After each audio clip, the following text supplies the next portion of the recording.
Shit!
Thank God.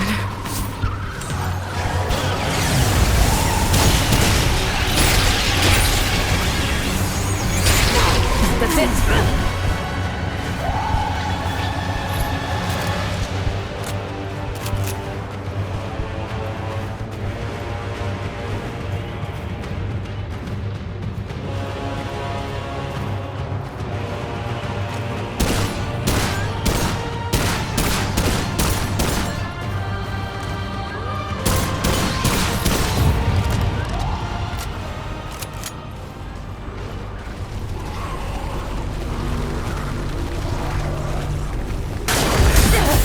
I'm in trouble.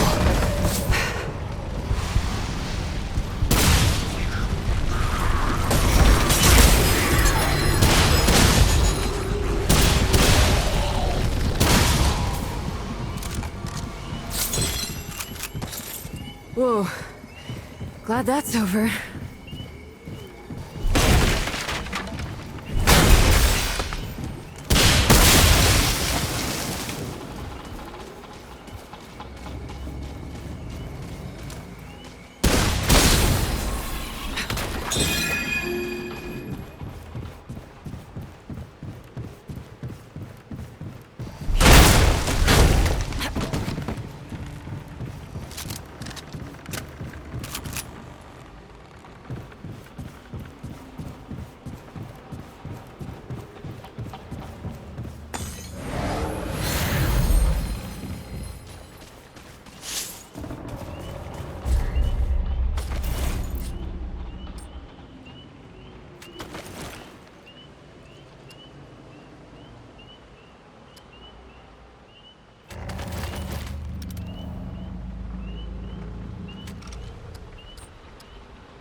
Is it over?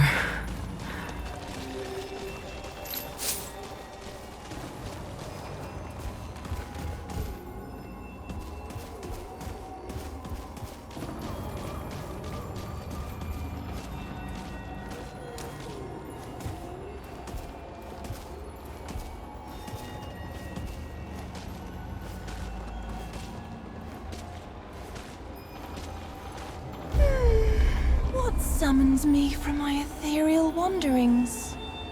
Muzar. What kind of beast is this? Paxel Tech. I can share my wanderings with you. But first, I seek the knowing, the truth of nature held within your ark. You want to answer? So I will ask. Answer these questions true, sweet beast, so that your ark may be known and your eye may open. And do choose wisely. Answer from your heart.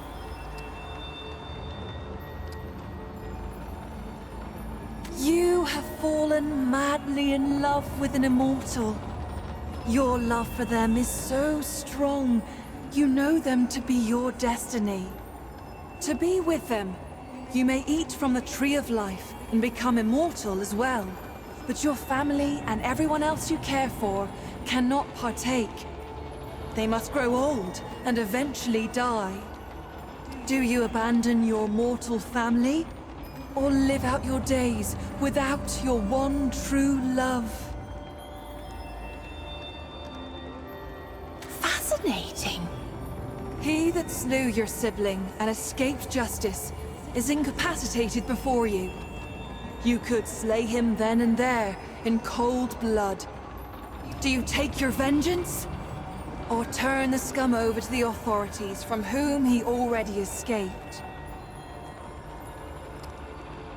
I see. An illness spreads through your village. An apothecary has created a cure, but it has become lost, mixed among the apothecary's poisons. The only way to identify the cure is to treat patients with unlabeled vials, killing a few perhaps, until the cure is found to save all.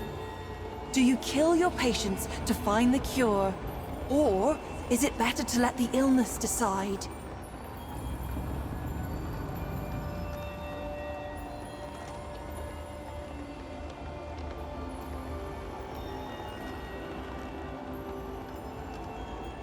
Now let me think.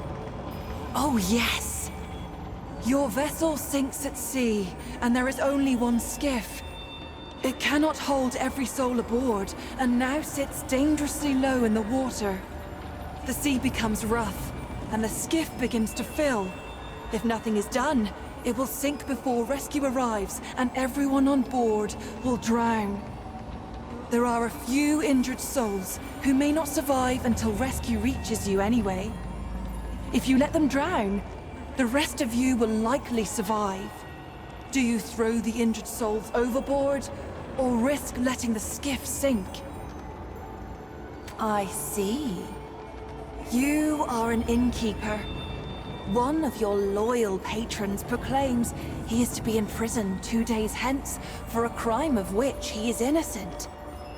In his final days of freedom, he plans to poison those who have wrongly accused him. You know he speaks true, but you can stop him. A simple slip of Kyber seed powder into his next drink, and he will be bedridden, but otherwise unharmed, for days. Do you poison him? Or do you turn a blind eye to his plots of revenge?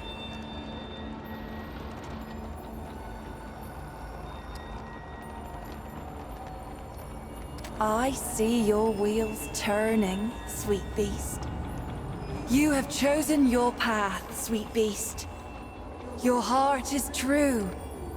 May the power of the doe's eye free you from your incarnate shackles.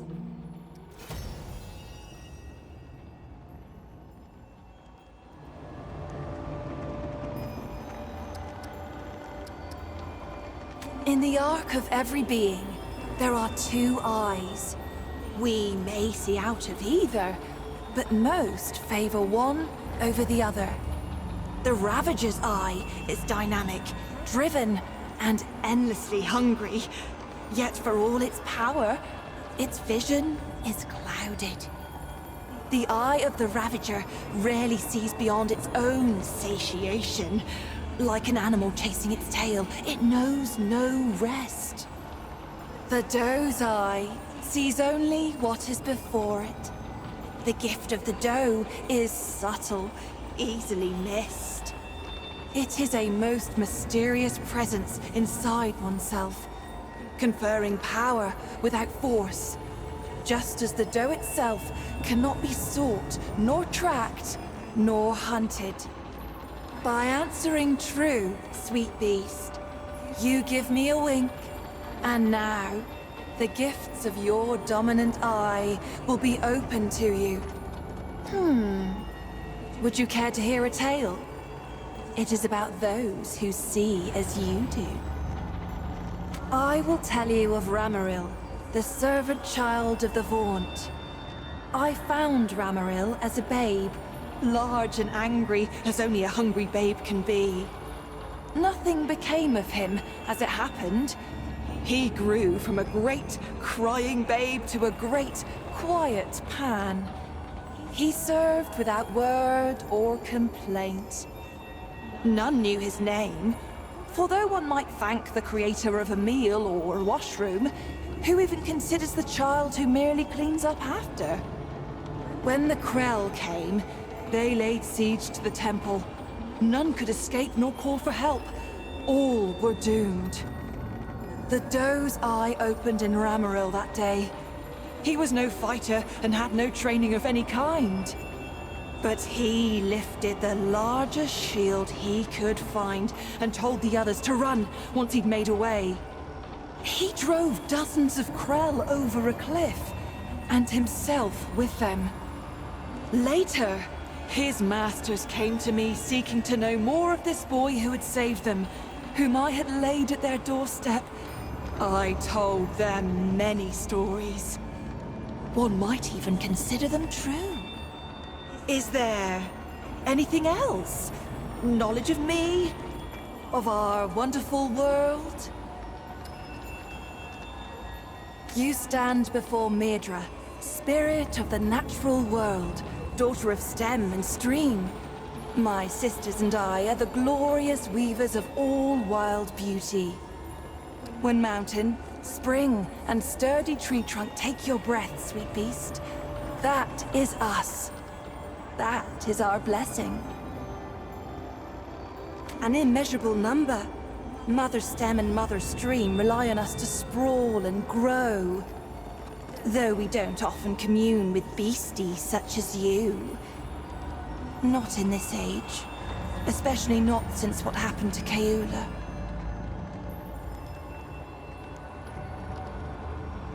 A tragedy, beast. Tragedy most cruel. Kaeula was fascinated by mortals, by your lives and stories. Unlike most of us, she made herself no secret. And you worshipped her with your short lives. Even built her a house. A temple, you called it. The root found her there. We godlings are not easily unwoven, however. And it slew her not. But perhaps it would be better if it had. For what remains is no longer the sister I knew. But we hold happy thoughts.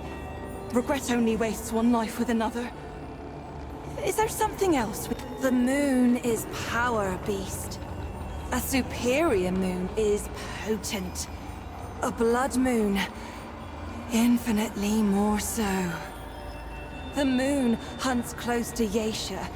When he does, his pull on both the tides and your mortal instincts is more intense. And when the Lady Sun joins, the concoction is cosmic. The ancients called it the wounded brightness. The blood moon heralds the beginning of an end. None know.